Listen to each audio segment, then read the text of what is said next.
It's time for us to look at probability. And we'll begin our journey through probability by considering some straightforward events. Now, probability is essential. You make decisions using probability every day. For example, you can see a car is coming as you cross the road, and you make a decision or not whether, I'm terrible at drawing cars as you know, you make a decision or not as to whether or not it's safe to cross the road. Now you do that decision based on a huge number of things. The speed of the car, the distance you have, the expectation that the car doesn't slow down or doesn't speed up. And you consider, what is the chance that the car does those things? What is the chance that this happens? Am I safe to make this decision? Now, becoming efficient at probability will have huge benefits to you in lots of ways in life. Popular games that involve spinners and dice and card games like poker have got a real probability edge. Now, over the space of the next 12 or so videos, I won't make you into a poker expert, but I can point you in the direction of some basic ideas and you can develop those yourself. You'll look at this spinner here and go, well, hang on a second. If I was betting money on this spinner, and let's say it was a pound to play, and you win £5 if you picked the correct number, which number would you definitely not choose? That's right, you wouldn't pick one. Because you know in your brain the smaller section means the lower probability. So some of this probability is innate. Probability is about calculating the chance of something happening, because life is about that. Every decision you make is, what's the chances of this? By watching this video, you're saying the probability that you succeed more in life, whether you're after happiness or money or something else, will go up because you've watched a really good maths video and you've learnt more for your exams. Or perhaps just for life itself. You're making calculations based on probabilities. For example, I made a calculation that the probability of me becoming a teacher would increase by something like 50% if I studied maths at university. It also said that there was an average increase in earnings for maths graduates, and the probability I earned more than the average graduate was something like 75%. So we all make these decisions, crossing the road, big decisions about careers, fun decisions about games. So let's define probability now and start to look at the mechanics of calculations. The chance of an outcome happening when an event occurs. This is measured on a scale from 0 to 1. The chance of an outcome happening when an event occurs.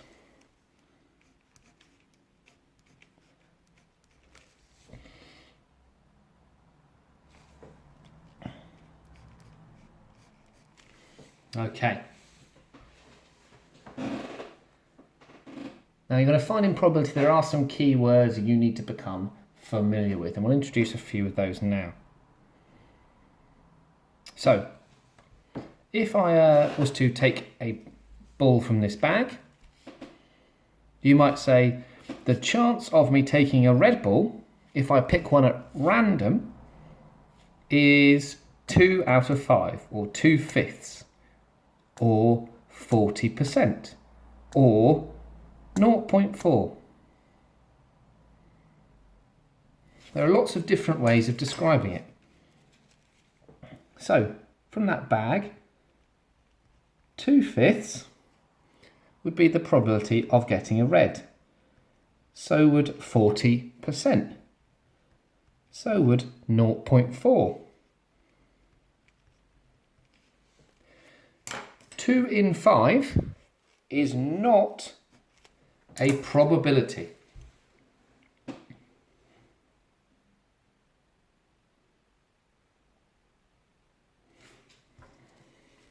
Look at my definition here. On a scale from 0 to 1. What does that mean here? Well, it means we're going to be given a number value. Now, if I said to you, if you cross the road now, it's very likely you survive, you might go, that sounds quite good. What does very likely mean? Does that mean 70% of the time? Does it mean 80% of the time? I'm not going to cross the road if there's only a 70% chance I survive. Maybe very likely means 99.5% chance. Words in the English language, like likely, like if your friend says to you, my football team are good. What does that mean? Well, words are ambiguous, which means they don't have clear set values. And as a result, you might say one thing and I'll say something else. We could argue that Mo Salah is good or very good or great. That's the football player for Liverpool. But actually, you might be saying he's great. I might be saying he's very good. And you know what?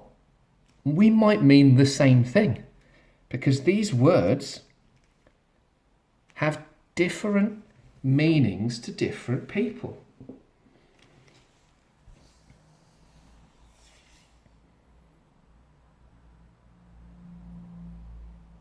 So if I'm crossing the road or playing a game or sending a rocket up into space, I don't want people using words. They're ambiguous. They could have lots of different meanings. These here could all mean the same thing. They're ambiguous. I want something clear. I want a numerical scale to define things. Because if I said to you the probability of happening is 0.72, and you said, well, I want the probability to be at least 0.85, you can say that is not good enough. You can say, that's what it is, that's what I want. That is not enough. But if I say he's very good, and you say he's great, that doesn't mean anything.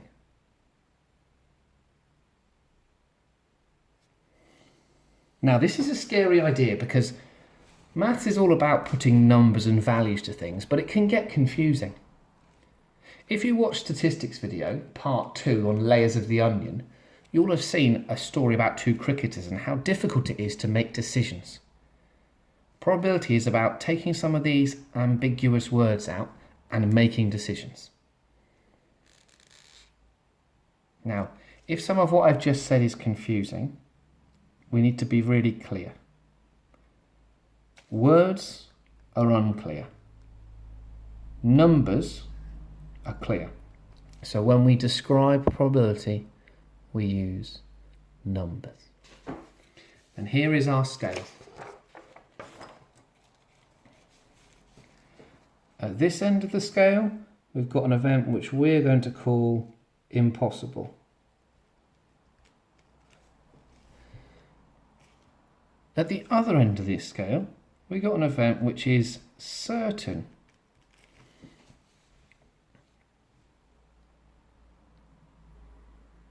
And because this is a mathematical scale, things can lie anywhere on this scale. You might know some of them already.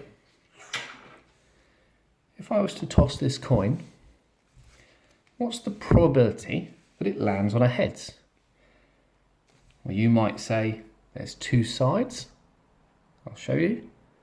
There's a tails here and a heads here. And you might say, well, it's one of the two sides, so half, or there's a 50% chance of a heads.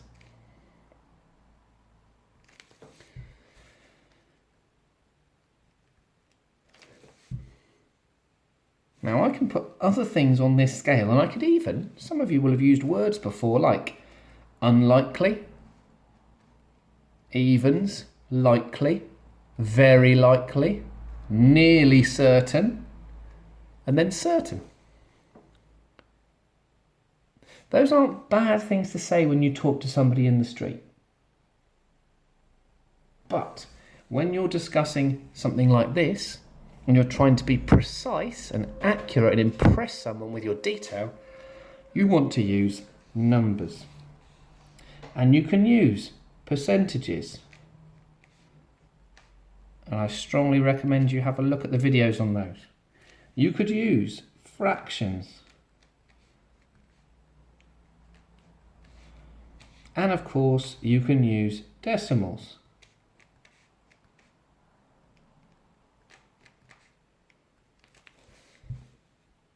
And in different situations, you're going to use different ones of those.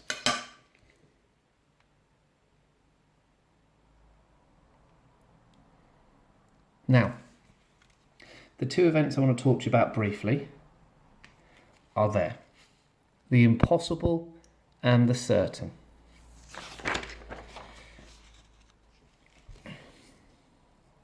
Pause the video for a minute and come up with a list of things that you think are certain to happen and impossible.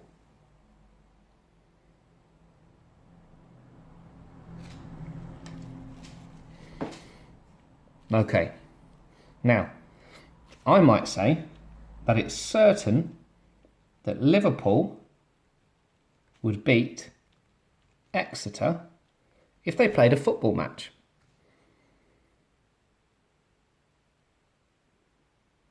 Now you might go, I'm afraid that's not certain.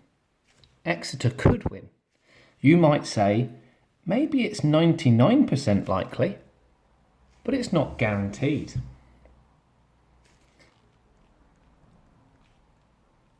What about it will rain in the Essex in July? Well, I'm afraid again, it might be really, really likely, but it's not certain. So the difficulty we face here, everyone, is coming up with an event which is absolutely guaranteed. So how can we be sure that it has to happen? Okay, here's an example. The day after Monday is Tuesday.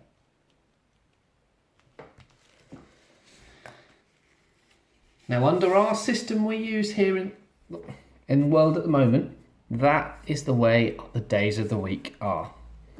That is a guaranteed thing. We have set up rules that make that happen. So, that is certain. The probability a fly knocks on my door and offers me toast, well, that might be almost impossible. We'll come to those in a second. But it's not definitely impossible. And for certain, the probability that it will rain on a certain day is not in a month, is not guaranteed. But a constructed rule like this, so on a normal die, that's the singular of dice, I score less than 7 on a roll. So a normal die goes 1 to 6. So that is certain. Tough concept. Pause again if you need to have a rethink for impossible.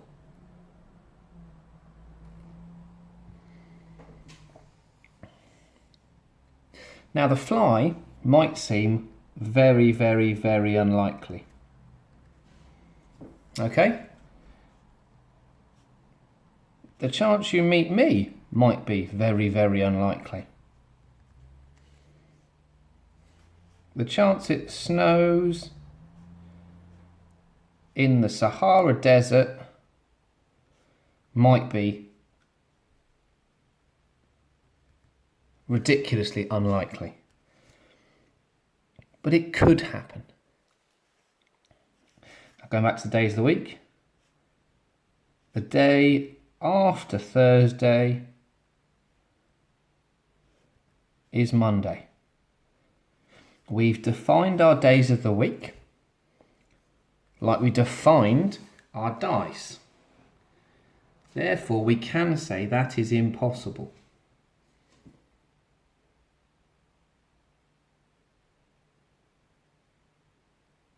Now, let's look at our probability notation. The probability I choose a red bead from this bag is 1/3.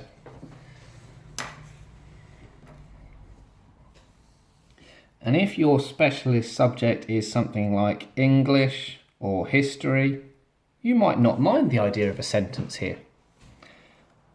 But I'm a mathematician, and I'm going to do fewer words than that. I'm going to do as little as possible. So here's what I'm going to do. I'm going to put the probability of a red bead is 1/3.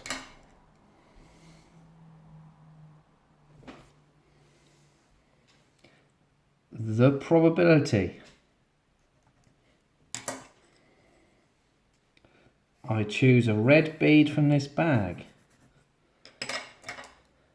is 1/3. P brackets the outcome that you want. The probability of an outcome written as a number between 0 and 1. So hopefully this basic introduction or recap has taught you a few things. Hopefully it's taught you that probability is used in all walks of life. But sometimes when we use words to describe things, we get confused. So we use a number scale.